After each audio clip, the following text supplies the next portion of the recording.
Boa noite, bem-vindos a um novo debate entre candidatos às eleições presidenciais do próximo dia 24 de janeiro. Hoje, na TV 24, Ana Gomes e Tiago Maian Gonçalves. Boa noite aos dois, bem-vindos.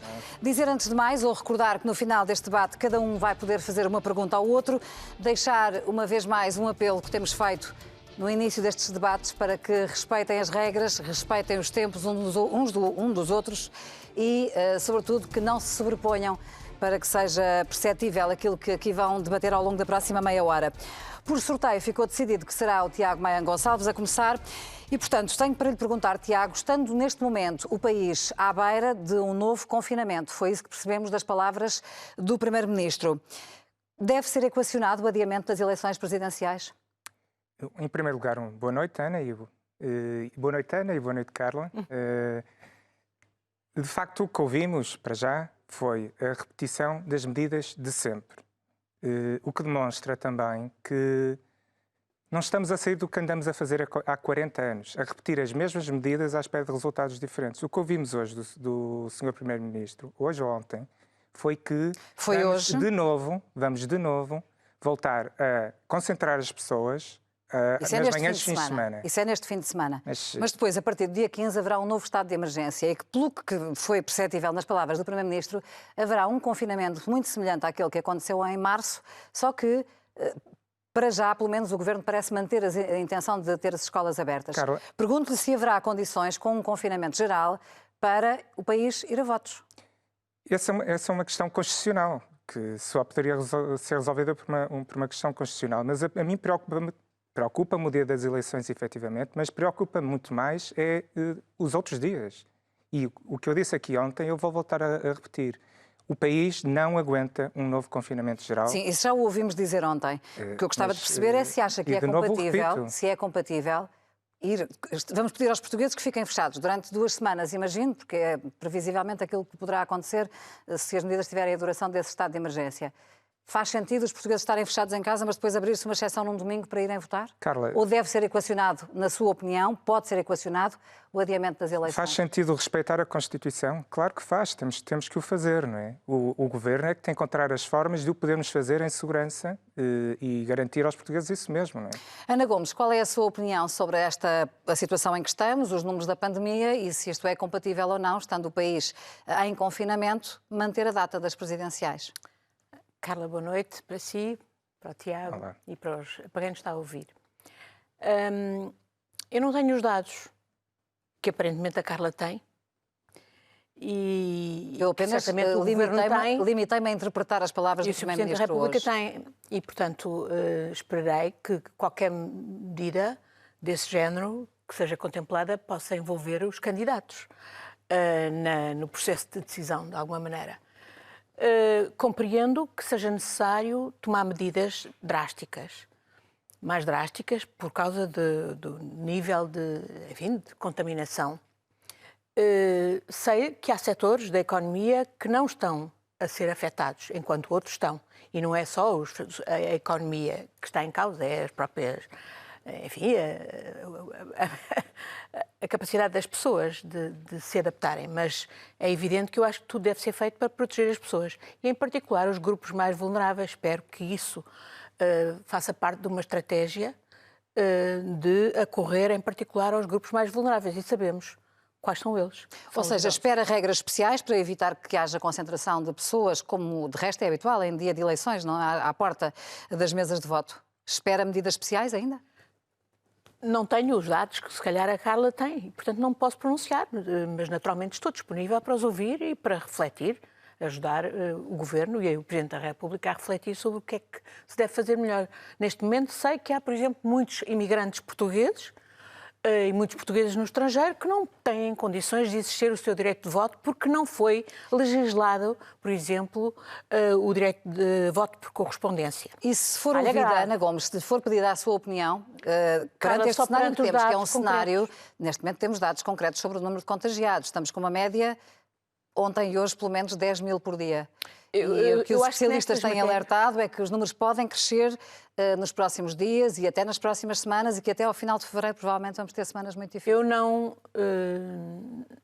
não queria ter a responsabilidade que hoje os governantes têm. E acho que é difícil e confio neles, naturalmente, no pressuposto que eles estão a ouvir os especialistas, os cientistas, e tomarão as medidas que forem melhores. E estou disponível para considerar o que é necessário fazer do nosso lado como candidatos a estas eleições. Incluindo o adiamento das eleições. Não posso excluir nada, mas, à partida, também acho que a democracia não pode ser suspensa e é exatamente por isso que eu tenho dito que há muito tempo que não deveria haver estado de emergência e se devia ter recorrido a uma lei de emergência sanitária que fosse aprovada pela Assembleia da República e que desse cobertura legal às medidas que o Governo precisa tomar nesta matéria. Quem seria o candidato que sairia beneficiado se as eleições se realizassem na data prevista e nesta situação de pandemia, na sua opinião? Estas eleições não são uma coroação. Há quem queira que isto seja uma coroação. Tudo indica. E, naturalmente, quem está permanentemente exposto, até por virtude das suas funções, como é o Sr. Presidente da República, está naturalmente numa situação de muito maior vantagem do que qualquer um dos candidatos. Mas eu não quero pensar que isto é uma coroação. Penso que são umas eleições democráticas, importa a democracia e, de facto, não pode haver faltas de comparência. Do meu ponto de vista, não pode haver mais faltas de comparência. Eu estou aqui porque houve uma falta de comparência do meu partido.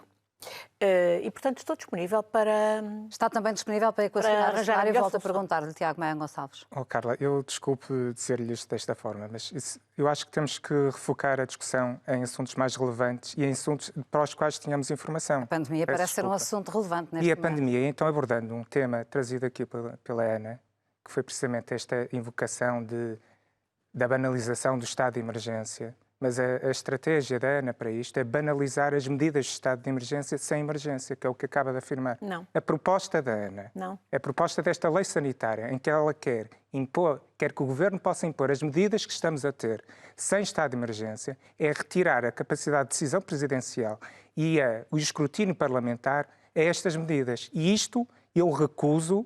E isto é um caminho para um projeto totalitário. Nada disso. Ana Gomes, uma réplica rápida, porque tenho outra pergunta para fazer. Nada impede o próprio Parlamento de, nessa lei que vota, dizer que, obviamente, exerce o controle democrático da aplicação da lei. Nada impede isso. Portanto, o que eu acho que é perigoso é banalizar-se o estado de emergência que devia ser excepcional. Ana Gomes classificou hoje no Twitter como errada e inaceitável a declaração de António Costa, Primeiro-Ministro, que acusou 3 social-democratas, Poiares Maduro, Batista Leite e Paulo Rangel, de estarem a fazer uma campanha para denegrir a imagem de Portugal durante a presidência da União Europeia. Porquê é que é errada esta declaração do Primeiro-Ministro?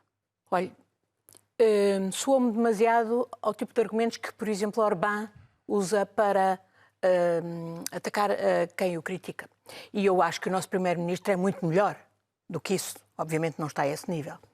E por isso custou-me ver esse tipo de resposta a críticas que eu, por muito, portanto, discordo de consequências que, obviamente, setores da oposição estão a procurar tirar, designadamente pedindo a admissão da Ministra. Não faz sentido para si. Não faz sentido. Agora, acho que é errado, e devia ser assumido, que é errado que o Governo ou que o Estado português se tenha substituído à seleção por um comitê internacional, um comitê europeu de peritos, que era suposto selecionar um procurador para um órgão europeu. Portugal devia ter aceito a decisão. Eu votei a criação do procurador europeu, votei e segui um processo muito complicado de escolha da chefe da Procuradoria Europeia, a senhora Laura Kövesi, que teve, de resto, a oposição do seu governo, que era o governo do partido PSD romeno, e, portanto, sei que há uma tremenda sensibilidade em relação a um governo, como hoje eu ouvi a senhora Ministra hoje no Parlamento, dizer que o governo se tinha limitado a expressar a sua preferência na tal carta. E eu acho que os erros não são, assim, o mais importante. Agora, também compreendo que, em particular, a procuradora que se sentiu prejudicada e que foi preterida, naturalmente reaja por todos os meios. E, portanto, do meu ponto de vista, o que é preciso fazer é o governo assumir que foi errado, ter tentado interferir numa decisão que, obviamente, mas manter a devia Ministra ser da apenas do Justiça. Comitê Europeu. Tiago Maia Gonçalves, como é que interpretou estas declarações do Primeiro-Ministro? Que comentário é que lhe merecem? Absolutamente inaceitável e indigno de um Primeiro-Ministro. E um governo que assume as responsabilidades tem que assumir as consequências dessa responsabilidade. E, evidentemente, a Ministra da Justiça já não podia estar em funções neste momento. Não tem autoridade. É inaceitável, absolutamente inaceitável. É um episódio triste, mais um deste governo, e as consequências têm que ser retiradas disso. Se o Tiago Maia Gonçalves fosse Presidente da República, o que é que faria perante um caso destes? Olha, declararia ao Primeiro-Ministro no sentido de demitir a Ministra, não sendo exatamente uma função? Claro, mas... Ou publicamente condenaria?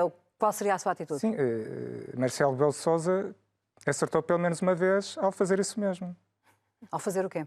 Ao dizer que a Ministra deve ser, no fundo, ao dizer, por outras palavras, que a Ministra deve ser demitida. Espero que o faça agora também na reunião que tem com o Primeiro-Ministro. Relativamente a esta declaração feita hoje por António Costa sobre os 3 sociais-democratas acusados de denegrir Portugal, de fazer uma campanha difamatória do país durante a presidência portuguesa. É o que lhe disse, é inaceitável e indigno. Eu percebo que o Sr. Primeiro-Ministro considera isto um não tema, porque mérito e currículo não são critérios para o Sr. Primeiro-Ministro para as nomeações. E, portanto, para ele é um não tema. Foi o que ele afirmou. Mas, de facto, para mim é um tema. E um tema grave. O Tiago Maia Gonçalves acusou há poucos dias a Ana Gomes, numa entrevista que deu, de, durante muitos anos, ter sido conivente com José Sócrates. O que é que quis dizer exatamente com isto? Porque é que o disse e porque é que Ana Gomes foi conivente com o antigo Primeiro-Ministro? Olha, a Ana Gomes gosta muito de falar de corrupção, não é? Mas... não gosto mais de atuar. Tem hipermetropia, que é ver mal ao perto. Em março de 2009, Ana Gomes afirmava, e eu vou ler só para ter absolutamente preciso, em março de 2009, Ana Gomes afirmava que há uma campanha de ataque pessoal a Sócrates. Em março de 2009 já se conheciam os casos Cova da Beira, o caso Freeport, já se conhecia a licenciatura tirada ao domingo. E Ana Gomes afirmava isto e não se coibia de andar de braço dado com Sócrates. E o que é que devia ter feito na altura, Ana Gomes? Não, a Ana Gomes, que gosta tanto de falar de corrupção e de lançar anátemas, mesmo quando os processos não estão terminados, esses sinais de alarme, essas campanhas de alarme nunca soaram. Quando andava com Sócrates, quando Sócrates era um vencedor, andava com ele. Quando Sócrates começou a perder, a Ana Gomes juntou-se à campanha de ataque pessoal a Sócrates. Quer responder, Ana Gomes? Quero dizer que esse comentário que o Dr. Maia leu é um comentário que eu fiz quando se soube que os procuradores tinham querido fazer 26 perguntas a Sócrates e não as tinham feito. Mais tarde veio-se a saber porque tinha havido uma interferência, mas nessa altura era muito estranho que os procuradores tivessem querido fazer perguntas e não as tivessem feito. Eu sou uma das pessoas que, obviamente, muito cedo contestei várias posições de Sócrates, não sabia nem da missa à metade, não sabia que ele vivia, por exemplo, à conta do amigo, sabia de algumas coisas que eram estranhas, falei no tempo necessário e devo dizer ao Sr. Maia que eu não falo apenas sobre corrupção, eu atuo sobre corrupção, eu faço denúncias fundamentadas que entrego e não me substituo às autoridades da Justiça, eu entreguei denúncias fundamentadas sobre os submarinos, entreguei denúncias fundamentadas sobre a privatização dos taleiros de Viana do Castelo, fiz denúncias fundamentadas sobre o apagão fiscal, aliás, constituí-me assistente no processo do apagão fiscal. Há uma série de outras questões em que eu tenho dado elementos à Justiça, colaborado com a Justiça e não me substituo nunca à Justiça. Pode responder, Tiago Maia Gonçalves, estava a interromper a Ana Gomes, pode responder. No caso dos sobrarinos, recordo-lhe que Ana Gomes, que diz que fundamenta as coisas, trocou datas para imputar a Paulo Portas factos que nunca se tinham passado durante a sua governação. Recordo-lhe isto. Não é verdade. Toda a gente pode rever, toda a gente pode rever as reuniões tidas na Comissão em que Cecília Meirelles lhe questiona acerca disso. E Ana Gomes mete os pés pelas mãos a explicar esta situação. Eu limitei-me a ler aquilo que tinha sido um erro de interpretação da própria Procuradora do caso. Mas, de qualquer maneira, o Sr. está a passar por cima do que é fundamental. É que, no caso dos submarinos, houve gente condenada na Alemanha e houve multas enormes pagas pelas empresas do consórcio que venderam os submarinos a Portugal por corrupção de altos quadros do Estado. E até hoje o Estado português não quis saber quem eram os quadros corrompidos. Isto é que é grave. Isto é que o Soutor devia estar, se de facto é sério e é liberal, então devia estar à procura de identificar quem foram os... Ainda por cima... Depois nós sabemos, através do caso GES, que 5 das pessoas que receberam comissões à conta de submarinos foram as pessoas de Ricardo Salgado e os seus apaniguados na Rio Forte. Ana Gomes, estamos neste momento, de facto, com um desequilíbrio nos tempos. Tiago Maia Gonçalves está em clara desvantagem. Vou-lhe perguntar, portanto, Tiago, se na sua opinião Portugal é um país corrupto. A doutora Ana Gomes, quando tiver o doutor Paulo Portas à sua frente como candidato presidencial, ou quando tiver o professor Marcelo, farei-lhe essas perguntas todas que me fez. Eu não estou envolvido em nada disso. Para mim, qualquer crime tem que ser perseguido, ponto. Qualquer criminoso. Sócrates ou qualquer um desses que descreveu. Mas eu sou uma das pessoas que tem justamente denunciado o facto da justiça não ter ainda feita em relação ao caso Sócrates. Eu fiz-lhe uma pergunta à qual não respondeu, Tiago Maia Gonçalves. Qual é a avaliação que faz da corrupção em Portugal? A avaliação que eu faço é que há problemas, mas tipicamente todos os paladinos da corrupção só falam dos sintomas, falam dos processos. A mim o que me preocupa mais é a realidade dos processos que não vemos. E porquê é que isto acontece? Porque, por exemplo, temos Estado a mais a ter que carimbar 5 vezes um processo em vez de precisarmos só um. E é isso que leva à corrupção? Cada carimbo é uma oportunidade de corrupção. Estado a adjudicar obras públicas, Estado a controlar fundos europeus. As oportunidades para a corrupção estão em tudo nisto. E a minha estratégia para a corrupção é começar a atacar essas fontes. O que é que o Presidente da República pode fazer para combater a corrupção? Olha, um Presidente da República podia ter votado, por exemplo, a lei de contratação pública que foi aprovada recentemente, que abre caminho aberto para a corrupção.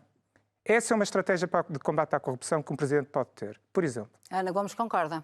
Concordo, mas há muito mais coisas que a Presidente da República pode fazer. O que é que pode fazer? E desde logo, olha, não alinhar com os esquemas de desregulação que os liberais, por exemplo, sempre defendem e que, no fundo, é a melhor conduta para a corrupção, porque foi à conta da desregulação, daqueles anos das teses da desregulação do sistema financeiro, etc., que não só se levou a crises como a queda do Lehman Brothers, como todos os esquemas de privatização à conta dos interesses do conjunto dos contribuintes e todos os esquemas de não funcionamento da própria justiça. Portanto, o que eu acho que, como Presidente da República, eu poderei fazer é, sem dúvida, estar em interação permanente com a Procuradoria-Geral da República, como aliás o atual Presidente da República diz que está, só que não se vê em consequências, e garantir que a Procuradoria-Geral da República e a Justiça têm os meios para efetivamente fazer a diferença. Os meios humanos, os meios de peritagem, para fazer a diferença no combate à corrupção, ao crime de colarinho branco, à criminalidade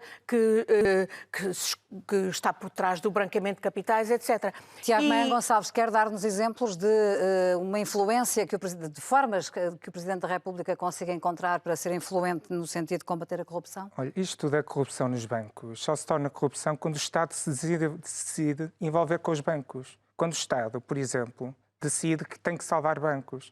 E é por aí. E aí cria o estímulo precisamente para a corrupção. Porque se um responsável de um banco sabe que pode tomar mais decisões e que pode desviar dinheiro porque vão salvá-lo a seguir, é o caminho para a desgraça. Portanto, não é desregulação, é o Estado depois meter-se lá dentro. Os 21 mil milhões de euros que desde 2008 metemos na banca. A estratégia socialista. Mas a regulação na banca funcionou nos últimos anos? A regulação na banca funcionou? Eu não consigo ouvir a pergunta. A minha pergunta era se a regulação na banca funcionou nos últimos anos, em Portugal.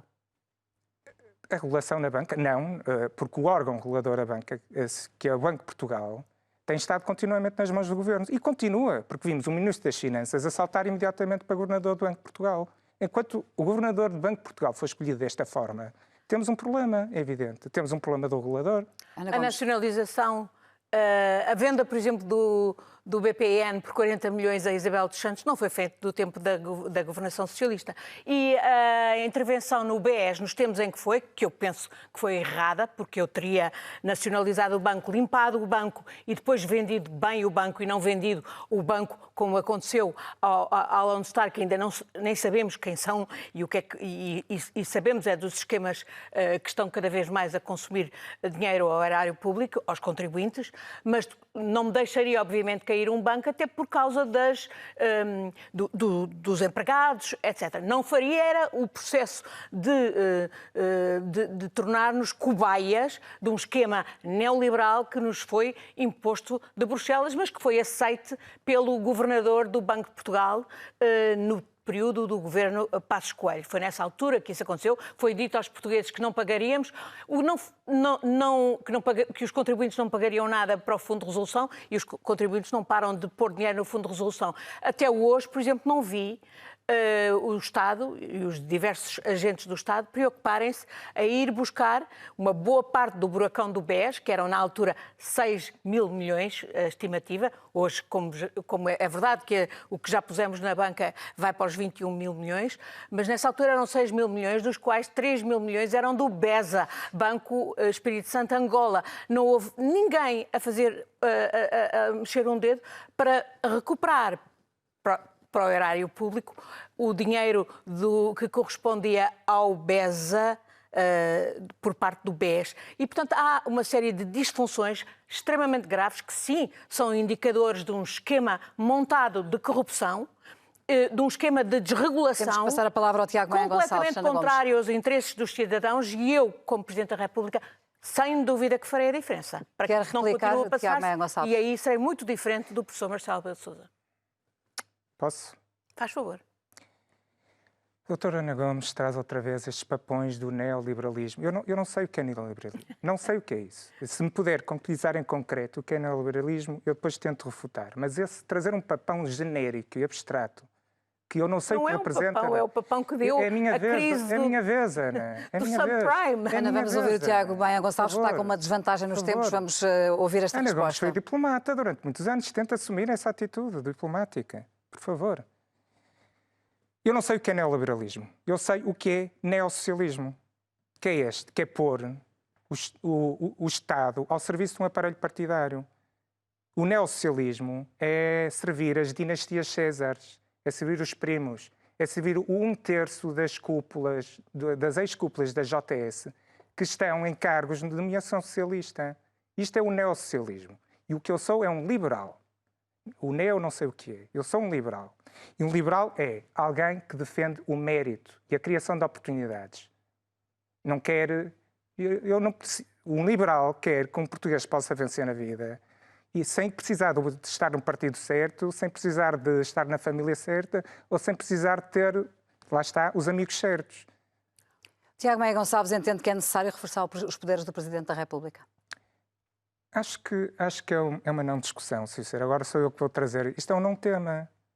Porque não vamos mudar a Constituição num futuro previsível. Mas acho que os portugueses podem ter interesse em saber exatamente se considera suficientes ou não as funções que o Presidente da República tem e os poderes que tem. Muito bem, acho adequado, em termos genéricos, o regime semipresidencialista que temos.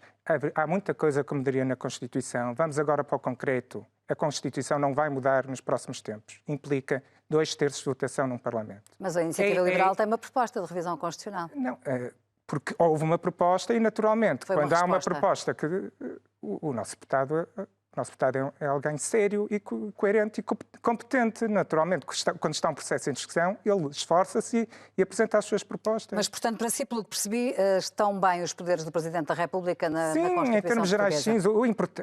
Mas o importante é que um Presidente os use, não é? Os use adequadamente e os use em prol do cidadão.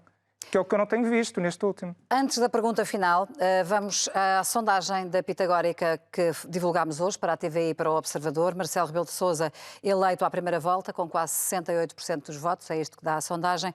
E em segundo lugar, André Ventura e Ana Gomes empatados com 11,4% dos votos. Que leitura fará Ana Gomes se André Ventura ficar à sua frente no dia 24 de janeiro? Esse assunto é completamente irrelevante para mim. Para mim é importante dizer ao Dr. Tiago Maia que é errado, como ele sustenta, que o Estado desapareça. Nós precisamos mais de um Estado eficaz, de um Estado forte, onde deve ser forte, e não um Estado enfraquecido como ele quer. Um Estado que, por exemplo, agora sirva para salvar e para reforçar o Serviço Nacional de Saúde, que é quem nos tem valido para correr à pandemia. Um Estado que seja melhor para evitar as situações que nós vemos em relação, por exemplo, nos lares que precisam de ser resolvidas.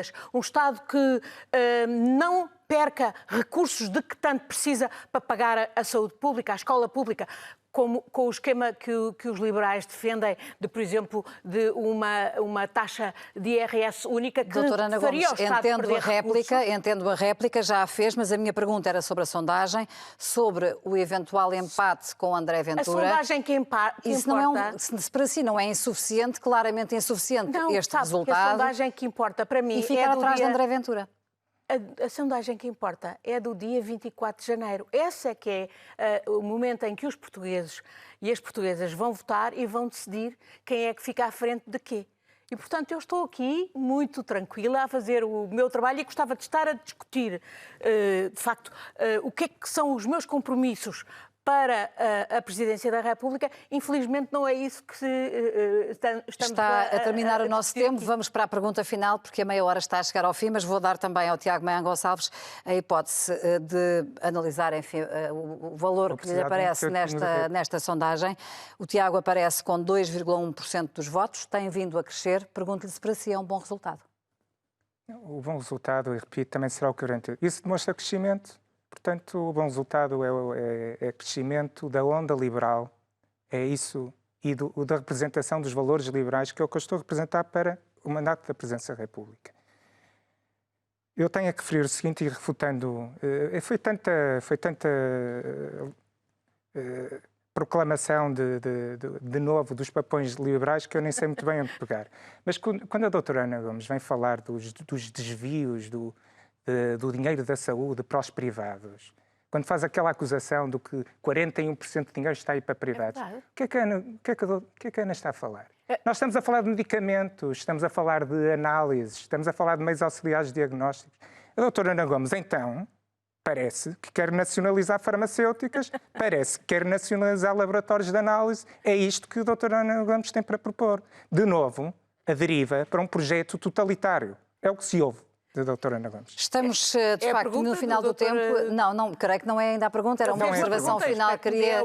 Vou-lhe dar a oportunidade de responder em poucos segundos, por favor, Sim. porque estamos no final do tempo. E eu respondo dizendo que eu fui das primeiras pessoas a dizer que era preciso que houvesse uma requisição civil dos privados para acorrer a doentes tanto Covid como não Covid, porque os privados só têm querido os não Covid. E a preços de custo, porque não podemos continuar a deixar que o Estado esteja numa situação enfraquecida negocialmente e a pagar os preços que os privados querem. Eu não tenho nada contra os privados na saúde. Eles têm muitas oportunidades Ana para ganhar Gomes, dinheiro, mas não há conta terminamos dos o tempo. contribuintes. Desculpe, eu ainda agora estive na UTAD em Vila Real a ver o laboratório das análises Covid, no Sete Mares em Peniche a ver o laboratório das análises Covid, que pagam esteve no Hospital da Guarda? custam uma fração. Viu as imagens do Hospital da Guarda? Custam uma fração do que pagam o Estado aos privados. É Ana Gomes, temos que contra terminar. este negócio, contra o interesse dos contribuintes e contra o interesse do Serviço Nacional de Saúde que eu estou. E nós temos é que reforçar o Serviço Nacional de Saúde. Não tenho nada contra o negócio dos privados, mas ele não se pode fazer à custa de canibalizar o trabalho dos privados, o Serviço Nacional de Saúde. O trabalho dos privados. E a sua visão liberal é uma visão absolutamente fantasiosa que em lado nenhum foi aplicada, a não ser nos tempos da Escola de Chicago, nos tempos da ditadura de Pinochet no Chile. Não, nós não queremos nada disso. A proposta liberal é o que existe na Alemanha. Eu tenho muito... Não, desculpe. Na Alemanha... O que eu quero para Portugal existe na Alemanha. Deixa ouvir agora a resposta de Tiago Maia Gonçalves, por favor. A Alemanha gasta com muito mais recursos do que nós. São os segundos finais para depois fazer a última pergunta à doutora Ana Gomes. Vou permitir-lhe apenas que responda a esta observação. Ana Gomes, vou-lhe pedir que termine, porque terminou o seu tempo. Tiago, responda em segundos e depois a pergunta final. Enfim, de novo, vemos a doutora Ana Gomes encapsulada numa realidade alternativa.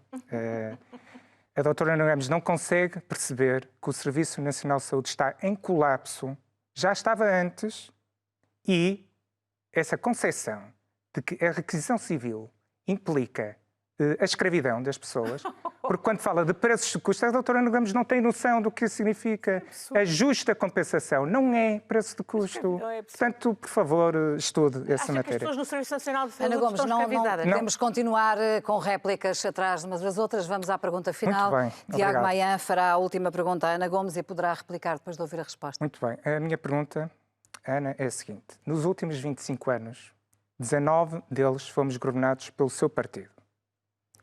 Nesse período, fomos continuamente ultrapassados por grande parte dos países da Europa. Estamos em risco de sermos o país mais pobre da Europa.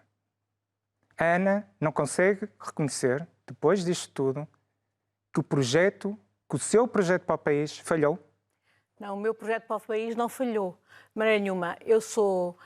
A minha candidatura é independente, eu assumo-me como socialista e defendo os valores e os princípios socialistas e sou contra as perversões, muitas delas, aliás, atingindo alguns socialistas, contaminando socialistas. Perversões neoliberais que, por exemplo, são responsáveis porque nós temos um dos países hoje com a paridade de poder de compra mais baixo, a seguir atrás de nós só a Bulgária, e isto é exatamente porque as teses neoliberais vingaram nestes últimos anos,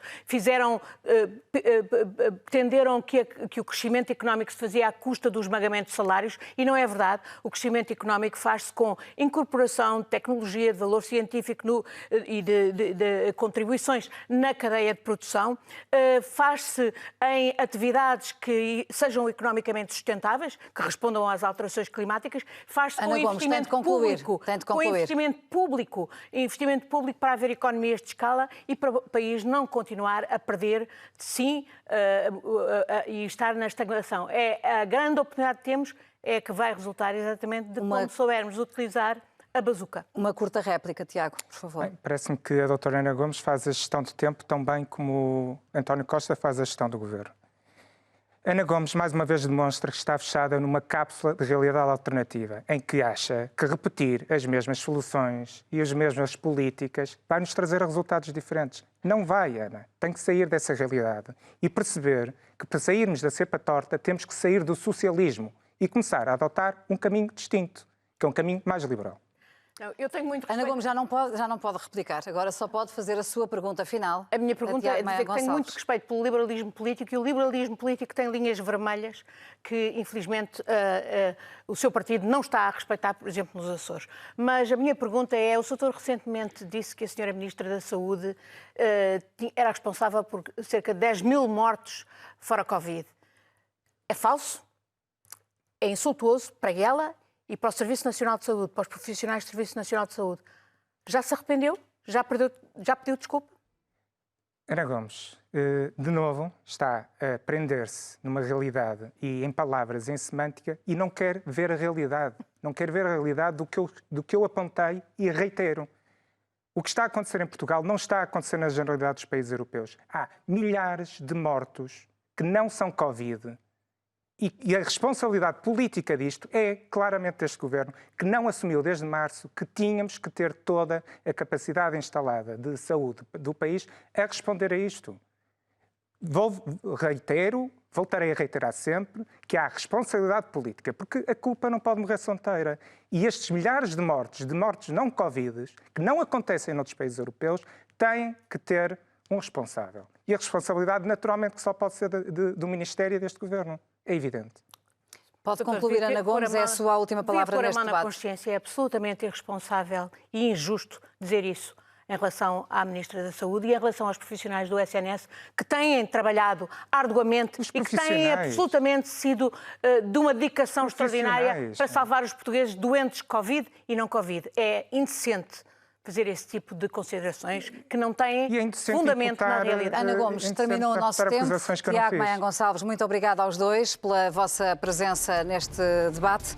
Amanhã Ana Gomes estará de novo na TVI, não na TVI 24, será às 9 da noite na TVI com o jornalista Pedro Mourinho. O debate frente a frente com André Ventura. Boa noite aos dois, muito obrigada. Obrigado.